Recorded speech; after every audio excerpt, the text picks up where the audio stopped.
Let me start inviting some folks.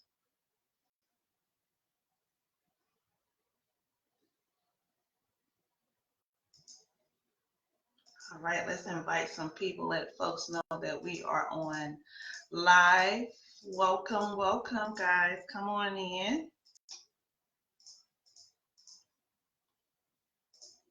I am here. I am here.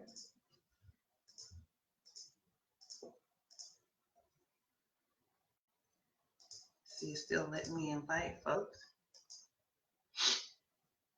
Hey, Rochelle. Hey, Pastor Q. Good evening. Hey, Dr. Robin. Hey, sis. You guys come on in. If you don't mind just sharing and inviting. I have a feeling that somebody's going to really get help, maybe even set free tonight. Can you guys hear me okay? Oh, let me increase the volume here. I didn't realize it was so low. Hey, girl, hey. Yes, if you guys don't mind sharing and inviting, we want to make sure that we get others on tonight as we are talking about 3 steps to finding your voice after sexual trauma. So it's going to be really, really good tonight. Hey, JK, glad you were able to stay up, sis. How are you over there in London? And I also have my Facebook going on, live stream going on over in my my personal Facebook community. So hi guys. Just let me know where you're tuning in from as you're getting on. Hey Yolanda, hey sis. Glad you can join me tonight. I'm excited. I'm so excited. I'm excited. I think it's going to be pretty awesome and amazing. If you guys don't mind sharing, letting others know that we are on live.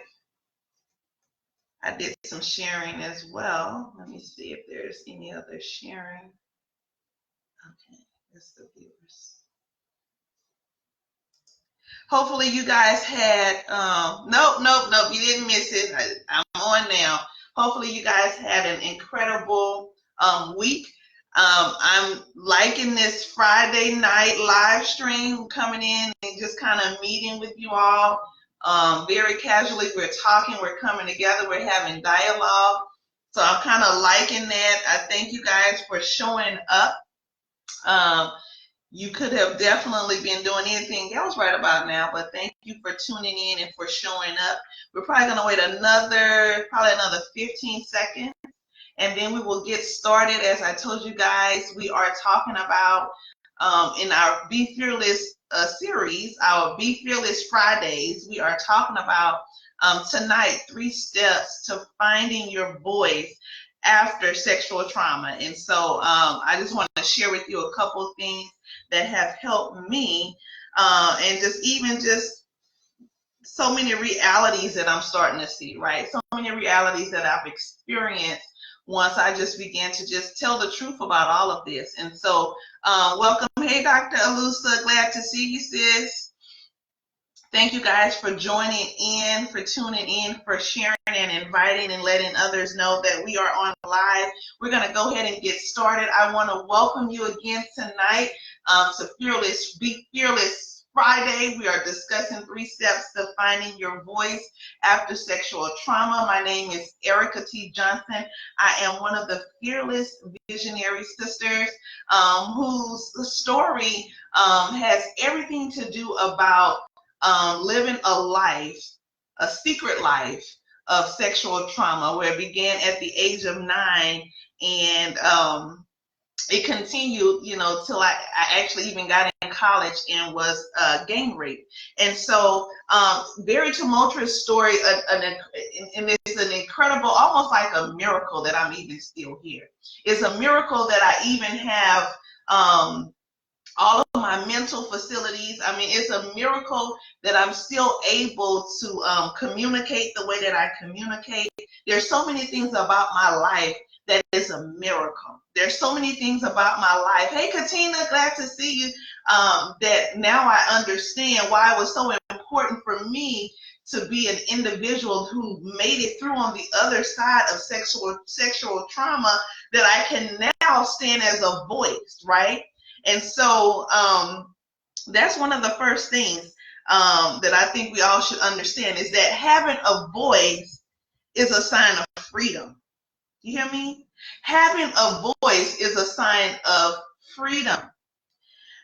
Because how many of you know that sexual trauma is often a trap from the enemy of our soul? Of course, it's a trap from the enemy of our soul, to bind us with guilt, to bind us with shame, to bind us with condemnation, and of course, to silence us.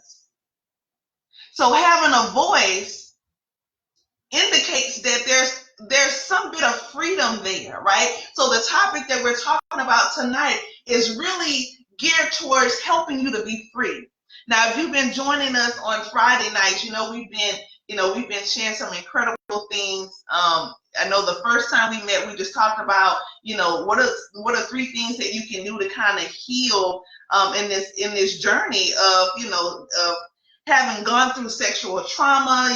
Last time we talked about the effects, how you identify the source of, negative self-image, which is all related to the imposter syndrome, and which is deeply connected for those of us that's been through trauma, right? And we talked about how trauma is really an event that happens, and it puts like high levels of stress on you, right? And so trauma is definitely something that's relative to that person, that particular individual. There's some people who have heard my stories, ladies, who have basically said there is absolutely no way I could have gone through what you've gone through and still be able to do, some of the things that you do. Like, they basically said there's no way I could have gone through that sort of thing, right? But what we're talking about tonight is your voice, and why it's so important to recognize that you are a voice. You are a voice, and you are voice, okay? So finding your voice print, if we can just go a little bit deeper and just kind of start getting into this dialogue here. Finding your voice print, okay? Your voice print is your sound. It's your frequency. Finding your voice print in the earth is critical to you being an influencer. It's critical to you influencing things that are around you, okay? So finding your voice print, your sound, your frequency, the noise that you make in the earth is critical to being an influence. If you fail to identify, this is the shame of it all, or this is not, I don't want to say shame. This is the thing about it. This is the reality of it, okay? If you fail to identify with your voice, right, you become ineffective as it relates to your freedom, as it relates to your ability to change things in the environment around you, or to even be able to change things for the better. And also just with reestablishing you as a person, as an individual. If you fail to connect and recognize with the fact that you are a voice, it's almost like you render yourself as defeated, right? And I don't want anyone to feel, and I'm basically a witness to the fact that you can have trauma, you can have sexual trauma. I talk about in the book, Tear the Veil, 4 different incidents that I've had as it relates to sexual assault, right? Everything from, the penetration without permission to just being touched inappropriately by, a family member, a friend of the family, but also by a medical professional, right? And so it's important to understand that you gotta be able to identify yourself as a voice in order to heal those things that have happened to you, right? and that journey that you've been in and that journey that you've actually had to walk through. So your life is a sound. It's a vibration, right? It can be heard. Your life can be heard through the goodness that you bring to other people, right? How you serve others with your gift, how you serve others with just kindness, how you serve others by just giving them a hug when you see them or even greeting them. That is your sound. That is a sound that your life makes, right? Your life is a sound. It is a vibration. It brings people to attention, right? Particularly if you're one of those individuals who is successful, and success is really just an individual who has the ability to set a goal and to reach that goal, right? So perhaps you have a long list of successes and a long list of accomplishments simply by the grace of God, right? Hey, Florida, good to see you, sis. But that has the ability to bring people to attention. So can you say, I am a voice? Just type that. I want you guys to just type that and agree with me on tonight, that I am a voice. Your life is a sound. It is a vibration. It has the ability to wake up others around you, to wake us up, right? And to really inspire others to run hard after their place of influence. And I have the perfect story that goes along with that. And actually, this is a realization that I came to this morning as I was in the bathtub this morning after I had my time of devotion and prayer and meditating and seeking God. I was in the bathroom, and I was still praying. I was still in that whole mode of worship, and I was still praying. And it was something. Hey, Lyrical Lynn, thanks for joining. It was something that just struck me, and this thing, it struck me so deep. I almost started screaming. So like nobody was up yet in the house, and I was trying to contain myself. But I nearly began to scream because there was a realization that hit me like to my core when I started thinking about I am a voice and how powerful, how important it is for you to identify with your voice in order for you to have influence. And really where I went back to in my mind, if you guys can just follow along with me, because some of you have probably heard this story, and if you didn't hear the story, just let me know if you didn't hear this story as I begin to talk about it. But my mind went back to 2017. And a lot of you have heard me talk about my best friend, Rose, who was murdered by her husband, right? He killed her with a kitchen knife, okay? And although she had been silent about what had been going on in her home, the moment she passed away, it was literally like her blood, right? Her life. It just really started crying out to me, right? It began to speak. It's like that blood began to take up the voice that it had, and it began to speak to me. And it was speaking to me in distress. It was speaking to me in need. And it was really urging me, wake up, wake up. It was really urging me to wake up and to rise to the person that I was really called to be. Just follow me for a second, ladies. Because I nearly jumped out of that tub and began to run. It was just like, okay, this is deep. So she died, and the life that she lived and her blood basically began to speak to me. And really what it was speaking to, it was really speaking to that future me, almost like the me that you're starting to see now is the me that the life of my friend really began to speak to, because she understood something that I was familiar with. And that was dysfunction. She understood that dysfunction, when you fail to confront it, has the ability to take your life. And so her life began to speak to me. And this is actually what happened, right? And it began to urge me to wake up. And so I, in turn, now I'm starting to find my voice. I began to cry out. And I can remember I was sitting on the side of my bed. At the time, I was still living in Montana, but I was sitting on the side of my bed. Are you ladies still here? Give me a thumbs up, a heart, or something. I don't think I see you guys. But I can remember sitting on the side of my bed in Montana, and I just began to cry out. I began to cry out, I will no longer live in dysfunction. Hey, Chanel, good to see you, sis. I will no longer live in dysfunction. And the most amazing thing began to happen, because this is what I could imagine. When I thought about it this morning, this is what I imagined. I imagine she dying, her blood speaking to me, calling me to come up a little bit higher and to step into the person that I was really created to be. I'm sitting on the side of my bed. I began to cry out.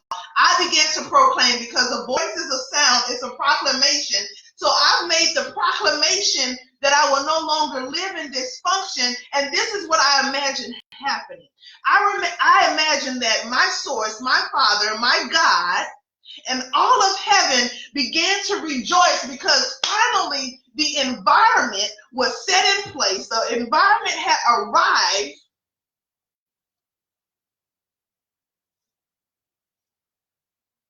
where he could then begin to heal those deep wounds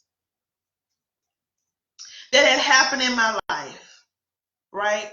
He could begin to heal those deep wounds. He could begin to uproot and to detach everything and everyone that had somehow been attached to my life by the trauma, right? They were connected to some part of that trauma, some part of that brokenness that was unproductive, that always yielded bad results to me, right? So he was able to uproot that and then reestablish my voice in the earth to basically be a disruptor. And that's why I love to come on Friday nights in this on Be Fearless Friday to meet with you ladies, because now I understand that as a voice, I'm basically called to disrupt unproductive cycles. Hey, Dr. Leonora. See, because when you realize that you are a voice, not even the shame of sexual trauma will keep you silent. See, I had to face that about myself. I had to face the dysfunction in order to step into really who I was called to be as a voice, as a vibration, as a whatever it is in the earth. Are you ladies following me? Whew.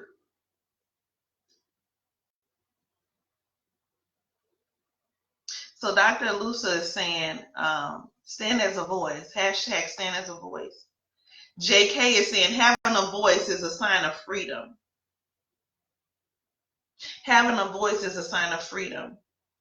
JK is saying, identify yourself as a voice in order to heal. We got to get this.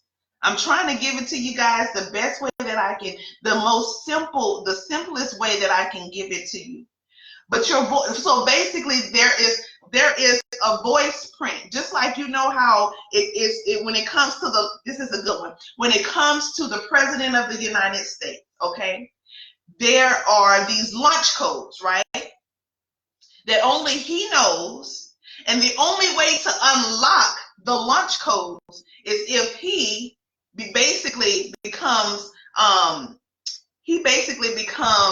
his finger, right, is really his fingerprint that he puts on it, right? But it requires something from him.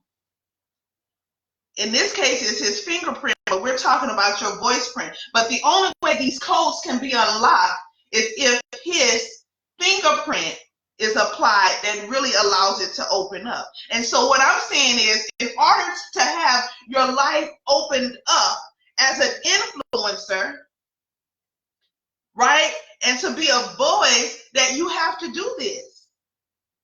You got to find the voice print, because the voice print is what's going to allow it to open. If you don't have the voice print, it's going to remain shut. It's going to remain closed. You won't be able to influence the way that you've been called to influence. You got to have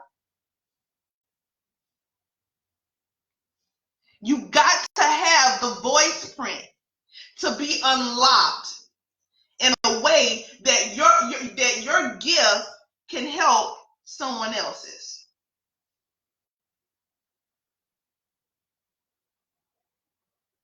You guys got that?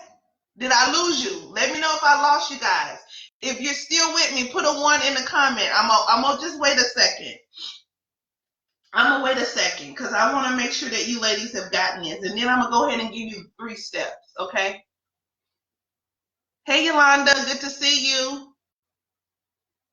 Just put a 1 in the comment section if you guys are following me so far. Do I need to go back?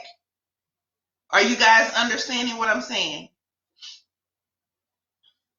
So when you realize that you are a voice, okay. JK, you're saying no way. No way meaning you didn't understand. I need to go back. When you realize that you are a voice, oh, you said 11111. Hey, Chanel. Not even the shame of sexual trauma will keep you silent. So your voice unlocks your life, ladies. If you don't have your voice, you're in bondage. There's no freedom. What was the first thing that I said when we opened it up? I said having a voice is a sign of freedom, right? It's a sign of freedom.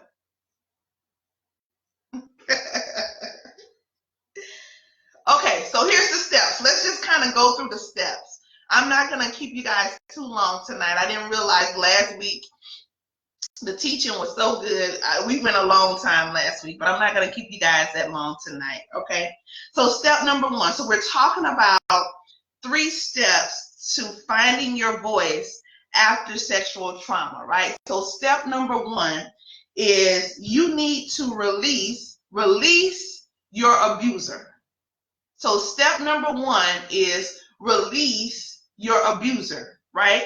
So Eryka, what do you mean release? I didn't know I had this person, in bondage. What do you mean release? So when I say release your abuser, we're talking about forgiveness, right? And everybody talks about forgiveness. Oh, just forgive them, right? But let me tell you why it's important. Because this is the thing that unforgiveness does.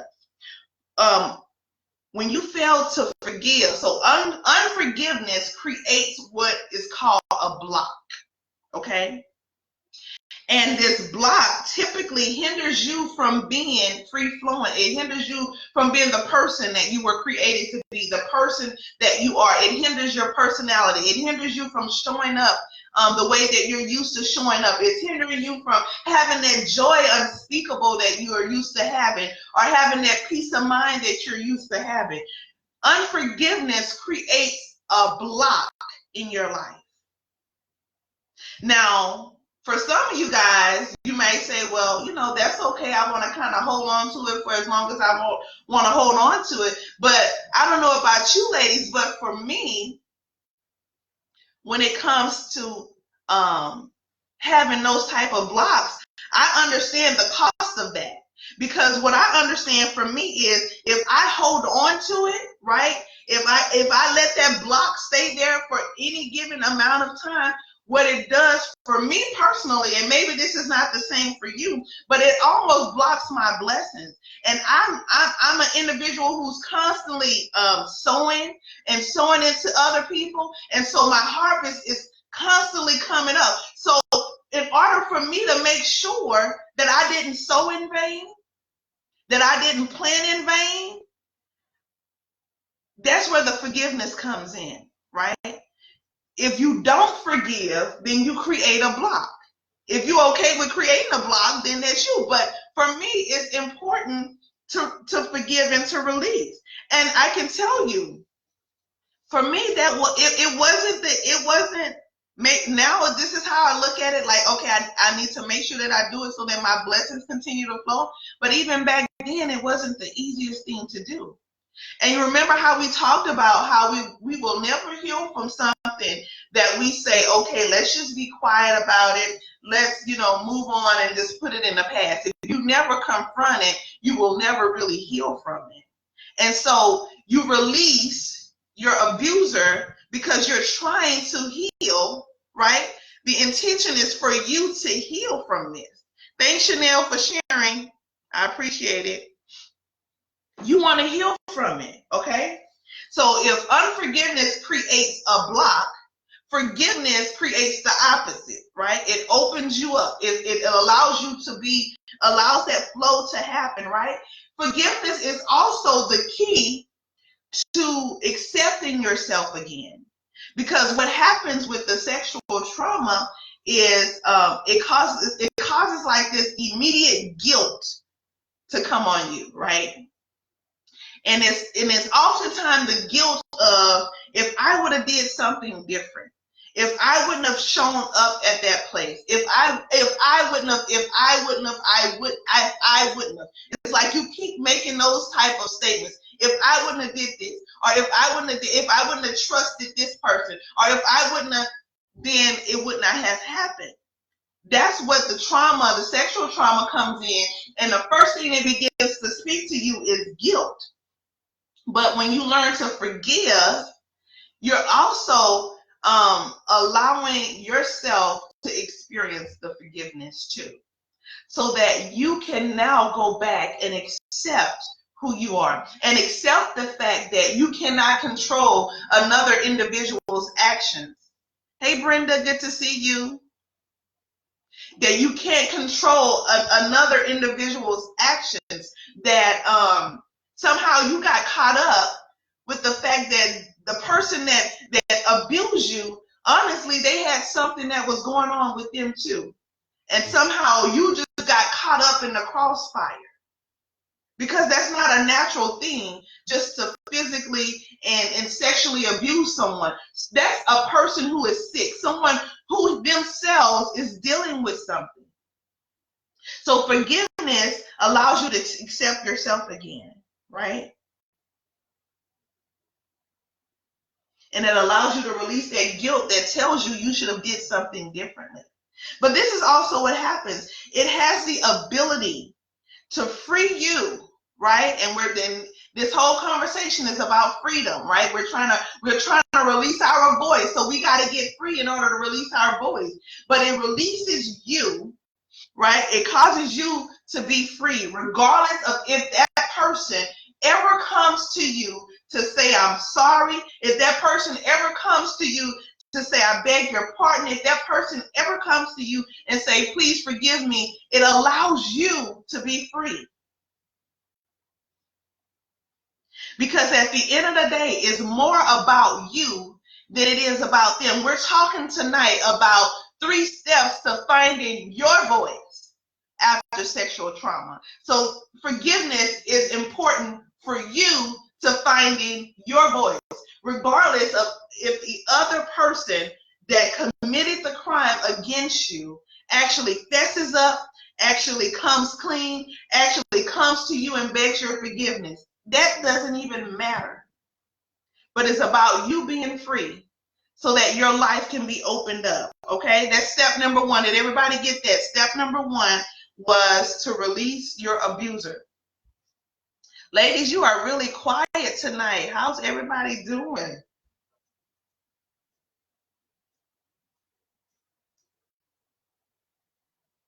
All right, I'm seeing some hearts, some thumbs up. Thanks, Dr. Alusa. She let me know I'm not by myself here. All right, so step number 2. I need you to be convicted that you matter, right? That your life matters. So number 2 is conviction that your life matters. Okay? We're talking about there's 3 steps to finding your voice after sexual trauma. Is the conviction that your life matters. And when we talk about conviction, we're talking about a belief system. We're talking about a belief. We're talking about opinion. I need for you to understand how important it is for you to get that belief and to grab hold to the belief that you matter, because you do, right? And the only way that we can instill that belief or change that belief, if you're believing something different, is to really start to interject new information. That's the only way that we can create a whole new belief system. And we talked about this, ladies, in depth last Friday, right? When we started talking about the conscious and the subconscious mind and, your beliefs and your self-image, right? We talked about this last week. So it's important for you to begin to, if you don't believe that you matter, to start introducing that new information, right? Because this is what we have to realize. Because it's easy for us to get and to get into victim mode and to get into the mode to say, oh, woe is me. Woe is me. Remember how I talked about the guilt earlier? It's easy for us to say, woe is me. But really the reality of it all, when you can begin to shift your mindset and get that conviction that your life matters at the end of the day, you'll begin to see every experience, instead of saying, wow, this experience, right, in life happened to me. Instead of you saying it happened to me, then you can begin to look at it and say, no, it happened through me. Because in all honesty, you are a conduit. You're just a channel in which, your gifts are allowed to flow. You're just that channel where your gifts come in and like it flows out. You get it and then it flows out of you. And so that's what you have to begin to look at your experiences at. Like, no, it's not, woe is me. No, I'm not the victim. No, it didn't happen to me. It happened for me. Because at the end of the day, all of these pieces and all of these parts are a part of, at the end of the day, it's going to all become a part of your purpose. And it's going to all become a part of this destiny path that you're on. Because what we have to believe, particularly if you believe that you were born from above, right? That we all have a destiny. That before you were even born, the book was written on your life. And the book talked about all of the great exploits that you would do. It talked about what kind of influence you would be in the world. This book talked about your life, the goodness of your life. It talked about your success. It talked about your victory. So I'm saying that to say the book was already written about what you would accomplish in the realm of the earth, right? And so everything that happens in that path or in that journey to you getting to that destination at the end of the day is all going to work for you. Because even the bad things that happen, they become the good things. Like the trauma that happened to me over the course of whatever the years have been, starting at age 9. Now I can see how all of this is working for my good, because not only have I experienced the healing from having lived through this stuff and having written a story and having released it in a book. Now I have the ability to come into spaces, to show up into spaces and to talk about it. And the weirdest things happen. I always have 2 different reactions. It's either a reaction that everybody just kind of shuts down and nobody wants to say anything, or the other response, which I absolutely adore, and I'm so honored concerning, is I have people that, oh, can I just talk to you for a second? And then they begin to tell me their story. And they begin to tell me how they felt. And they began to tell me, what their journey looks like. And then they began to ask me questions about, okay, what is it that I can do differently? Right? So even the bad works for your good. And that's the way that we have to become convicted about the fact that our life matters at the end of the day. Right? So the sexual trauma that you endured meant to silence your voice, but it was only because of the assignment that's on your life. I never even imagined that I would be in this space, that I could actually sit down and publicly talk about what happened to me with the trauma. Let me even go a step further, because I did something this week that was really, it took a lot of boldness for me to do this. And all of you guys know the LinkedIn platform, right? And you know that LinkedIn they call it kind of bougie and stuffy, but it's all intended for you to talk about work, right? I did something incredibly bold this week on LinkedIn. So that image, that social media card that's been floating around since Wednesday about this actual live stream, I posted that on LinkedIn with all of the same hashtags that I posted in Instagram and in Facebook. But for me, that was something extremely bold.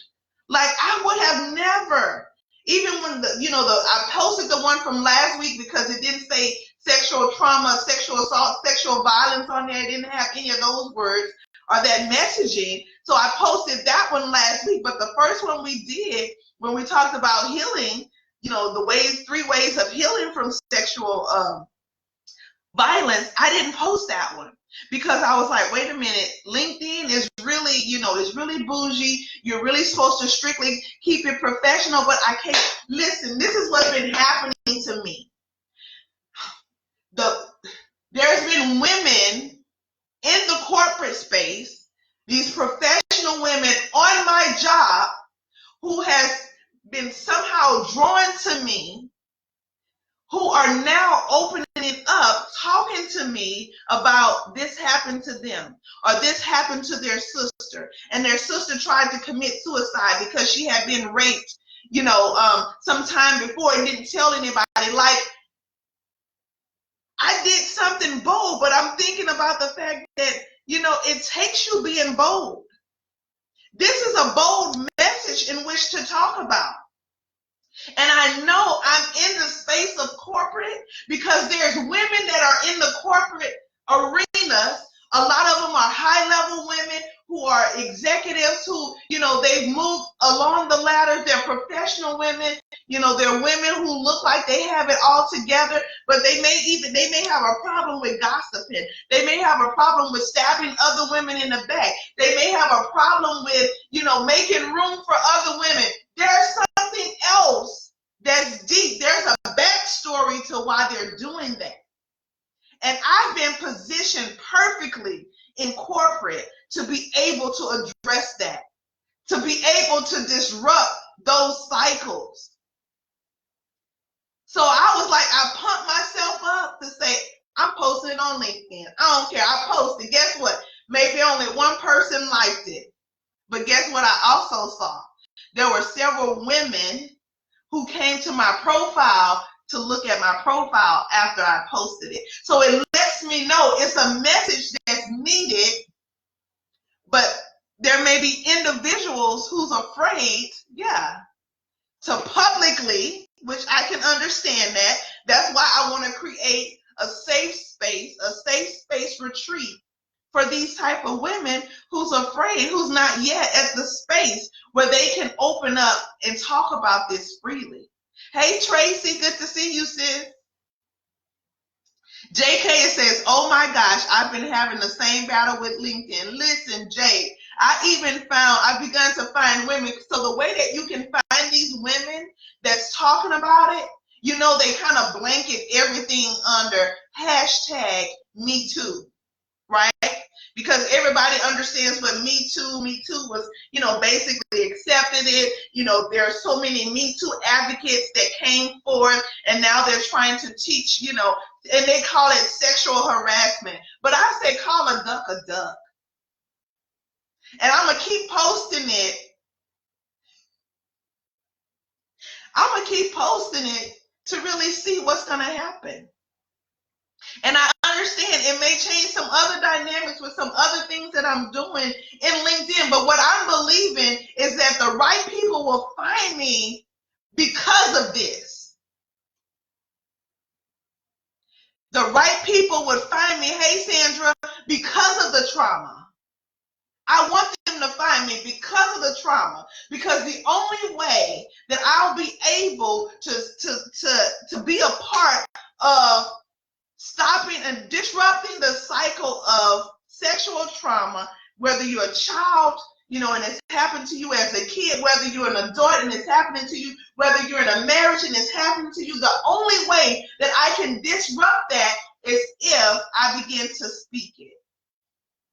And I can't just go into the comfortable places, right? I can comfortably post it on Instagram, and I can comfortably place it and post it on Facebook and on Twitter. But there's a lot of people that I work with that's on LinkedIn, and there's a lot of potential people that I can do business with that's on LinkedIn. But that's my prayer now is just shifted. It just shifted. So the shift is let them find me because of that. Let it be something that sparks their interest. That they see it, even if they don't comment, even if they don't like it, then they come looking for me. Right? They'll come looking for me. And they'll come looking for the other spaces while I'm talking about this, and I'm putting out content, and I'm putting out information that'll help them. So I need you to get convicted that your life matters, ladies. Regardless of the sexual abuse that took place, your life matters. You matter. And this is step 3. So step 1 was release your abuser. Step 2 is conviction that your life matters. And then step 3 is identify your zone of gifting. Are you ladies still here? I need you to identify your zone of gifting. This is the way that you find your voice. Because what you'll also find is when you start looking at it, there's so many parts and pieces of your life, of things that happen that can help you with bringing it all together so that now your voice can be magnified. It can be bigger than what it initially was, right? So you need to identify your zone of gifting. So this requires you to get quiet. It requires you to do a bit of reflection. It requires a bit of prayer. It requires a bit of meditation. Yes. It requires a bit of meditation because you want to get still and quiet enough to just hear. You want to be able to hear, okay? And so this is the thing about your gifts. Your gifts are natural enhancers to who you already are, right? These are things that were given to you at birth. So you don't have to try to go and polish up the gift because typically your gifts are your power centers. These are the things that you're very powerful at. These are the abilities that you have that you can do without you really thinking deep about it. It comes naturally to you. These are the things that that open the door for you, right? It ultimately, at the end of the day, opens the door for you. So you don't have to practice them, but you do have to use them in order to be effective. Like if you can tap into them, then you are more effective than the average person. Okay? So if you're trying to figure out what's like your zone and your area of gifting, your power center when it comes to your gifts, then think about these questions. What comes naturally to me? That's a question that you may ask yourself. What comes naturally to me? What am I often asked to do because it comes easily? Is there something that your friends often come to you to ask you to do because it's something that you can do? You can do it quickly and it's with ease. It's like you have this grace to get it done and get it done like this. What can what are the things that I can do in my sleep, right? We're still talking about these gifts. What are the things that I can do in my sleep? And once you start thinking about those things and other questions may come, then what you need to do is present those gifts. And this is what happens when you begin to present your gift to the world, to the people around you. That's your world. You begin to present those gifts. Then people come running to the sound of your gift. Because as you're doing your gift, that makes a sound. And people, that's when they begin to pay attention. Remember how we talked about your sound, your life causes people to pay attention? Well, you begin to execute and flow in that gift. They then begin to pay attention and they come running to that. And it allows your voice to be magnified. Right? So what is the thing that you're going to do after this conversation to really finding your voice? And honestly, when I think about it, and just kind of the theme that I've been seeing with all of the teachings in the Be Fearless series is universal. These are things that you can universally use regardless of you've been sexually assaulted, if you witnessed a murder, if you you had someone else that you know that was murdered, you've been a part of domestic violence. This is universal stuff. It works. You can use it. So let's just hit a very quick highlight. If you ladies have any questions, go ahead and post them in the chat for me if you don't mind. But basically, finding your voice print, your sound, your frequency, your vibration in the earth is critical to you being an influencer and having influence. Your life is a sound. It is a vibration. It can be heard through your goodness.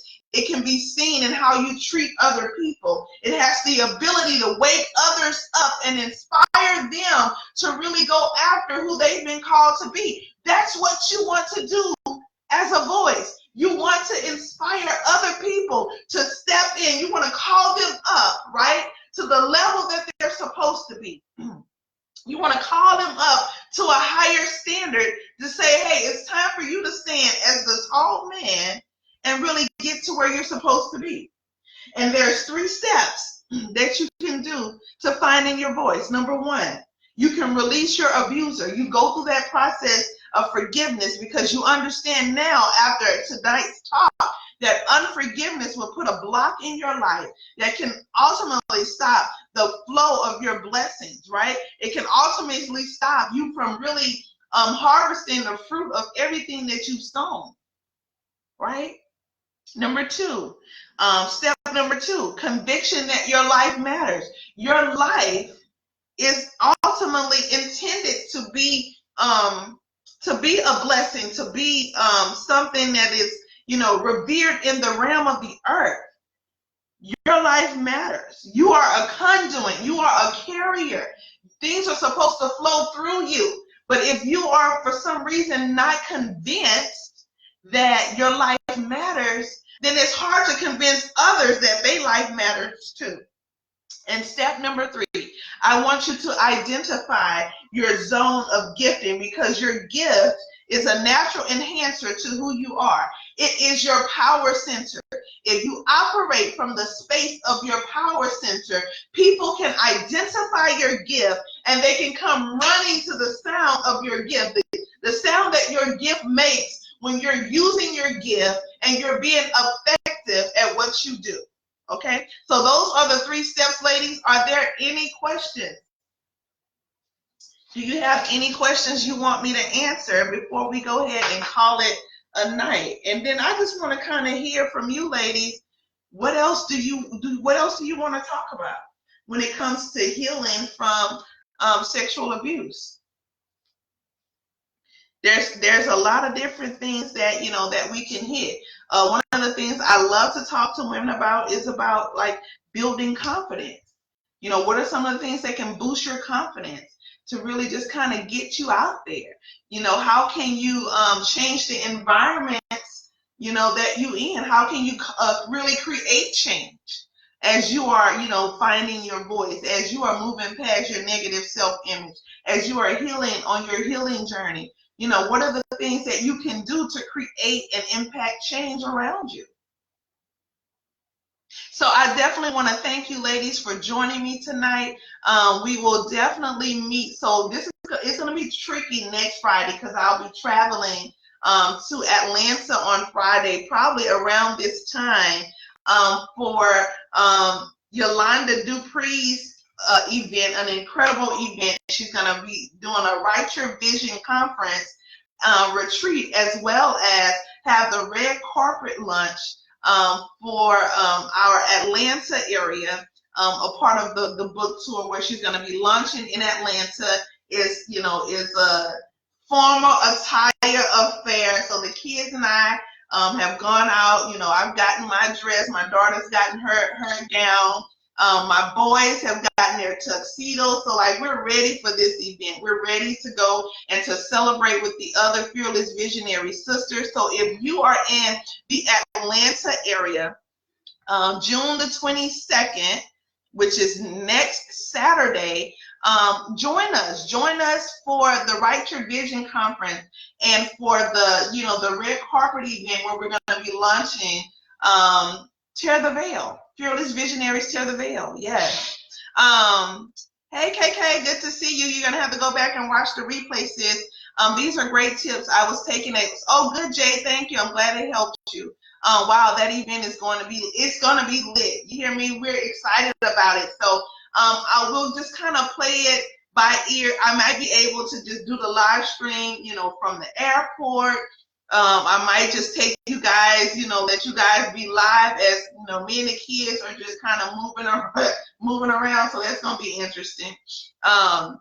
Moving around, get into the hotel, trying to get set up. And I might just bring you guys in so you can kind of see behind the scenes kind of what's going on, right? So we'll still plan to meet next Friday, but we may have to adjust the time. I'll let you guys know for sure. But I want to thank you for meeting me on tonight. Hopefully you got something out of this Be Fearless Friday night. 3 steps to finding your voice after sexual trauma. I love you, ladies, and I will talk with you soon. Bye-bye. See you guys later.